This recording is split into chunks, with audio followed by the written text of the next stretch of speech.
Hi, I'm Paweł Spechalski, and until the very recently the RushFPV brand was associated, I think, only with the VTXs, because the tank series VTXs they are manufacturing has an reputation of very solid, good quality stuff.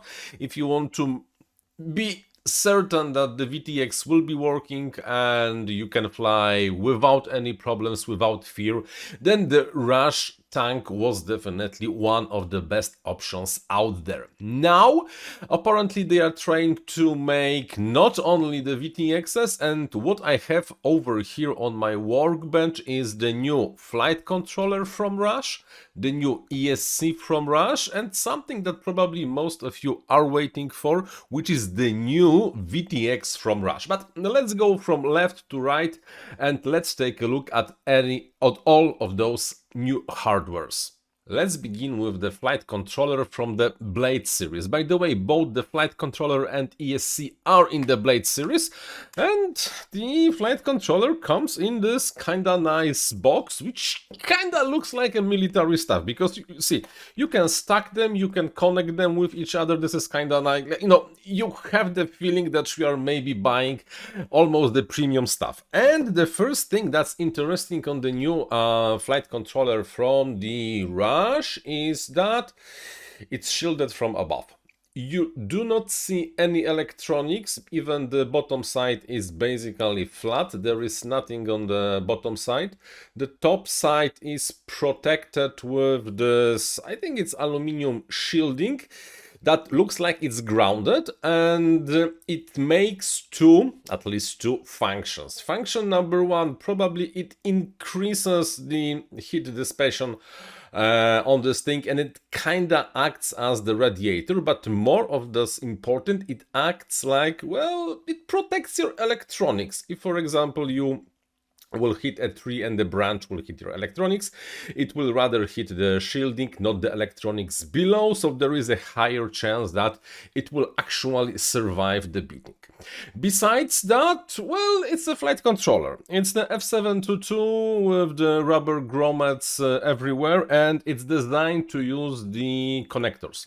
And with the flight controller you actually get quite a lot of wires that you can use to connect your flight controller to anything, and it comes in the analog and the HD version. I have only the analog version, which has the analog OSD, while the digital version, the HD version, is designed to be used with the DJI FPV system, and thus it does not really require to have the OSD chip, because why do you want to have an OSD chip if the goggles are the ones to be doing the overlay of the OSD. So this is the flight controller from the Blade series. By the way, it's right now supported by the Betaflight, but there is a chance it will be at least unofficially supported by the INAV. Please, bother them, RushFPV, to really make sure the INAV support happens, because it has the I2C pads, and if you want to, you can use it with INAV with the unofficial, at least unofficial target. The second thing is the Rush Blade, again Blade, because we are talking about the series, and 50 amp. Really, do you really need a 50 amp on a 5-inch drone? I'm not really convinced that you really do need a 50 amp ESC on the drone. ESC 4-in-1 with BL Heli 32. Once more time, rubber grommets, the pad for the battery, the connector for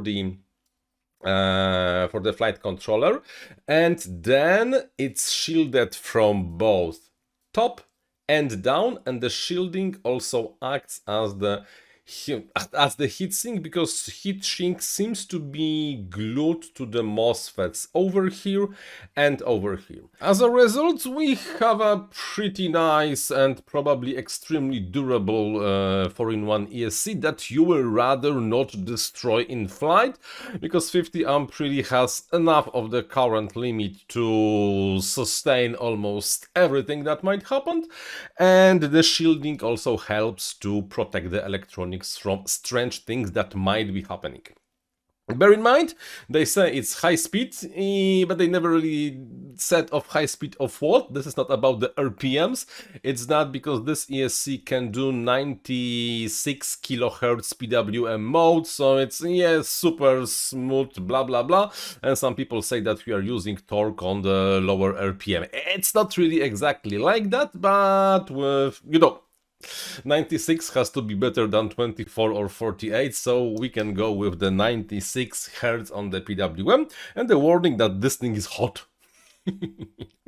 And besides that, well, that's just an ESC with the nice touch of the nice manufacturing and the heatsink and the protection and the 96 kilohertz mode. And finally we come to this thing, which brings, how to tell it, kind of punch. It's a VTX. It's a VTX which is 35 millimeters by 20, I don't know, 22 and a half, and it's called Solo. I don't know from where the Solo comes from. However, the Solo itself has, of course, the plug for the voltage, for the ground, for the video input, and for the smart audio 2.1, two buttons you can use to bloody focus, you can use to change power and the frequency and the band manually, but more than that, it is, well, shielded.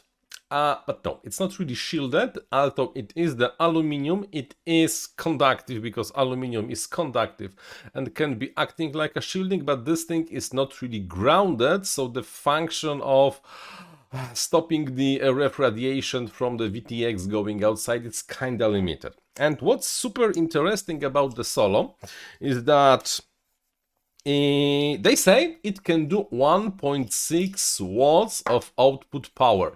Yeah, come on, this looks really like a super crazy amount on such a small form factor. If we search for other VTXs that can do comparable power output, we have to look at this AKK big VTX with the huge heatsink, or for example something else with the heatsink, but all of them were kind of beefier than that, and they say that this thing can really do 1.6. The buttons are falling down because the buttons are only small pieces of rubber or something over here in this.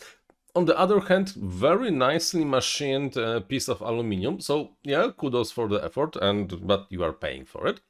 And internally we have the nothing super special from the outside VTX with the glued heatsink. This black part is glued to the PCB and actually works as a heatsink, not as much as shielding, because I took the liberty and checked if there is a continuity between the shielding and the ground, and no, there is not. Besides that, the MMCX connector, the microphone, the audio, and that's all. And this 1.6 watts of output power. However, this is not entirely legal, especially in the US, United States.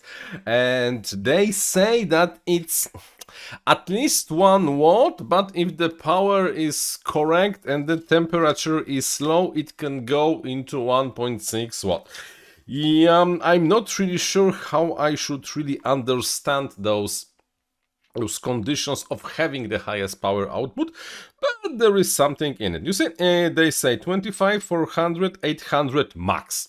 And then if we look at what max means, they say power level can provide 1 watt, 30 dBms or more output power depending on the environment's ability to dissipate heat.